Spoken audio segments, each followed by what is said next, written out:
Malibuga pul yig'ilmaydi.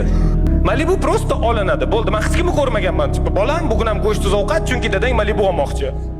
Malibu xuddi Rolex soatiga o'xshaydi. Kimdir uni vaqt ko'rish uchun taqsa, kimdir uni faqat statusini ko'rish uchun taqadi. Ko'chada Malibuni ko'rgan odam bu oddiy mashina deb oldidan o'tib ketishi mumkin. Lekin unchida o'tirgan odamni siz kimligini bilmaysiz. Balki shahar eng boy odamlardan bittasi o'tirgan bo'lishi ham mumkin. Malibuchilar iminni shu stilda tanlashgan, chunki ularga jimlik, tinchlik kerak. Ular o'zligini ishini vaqti-vaqtida bitirib, imi-jimida yurishadi. Malibu rostdan ham akulaga o'xshaydi. Suvni ustidan qarasangiz tinch, oddiy, sokindek, lekin ichkaridan qaraganingizda juda ham yirtqich mashina. Agar namoda sezib turganingizda gazni bilmasdan qattiqroq bosib qo'ysangiz, qolgan mashinalar sizni faqat bakovoyizdan ko'rishi mumkin. O'shanda ham ko'rinsa agar.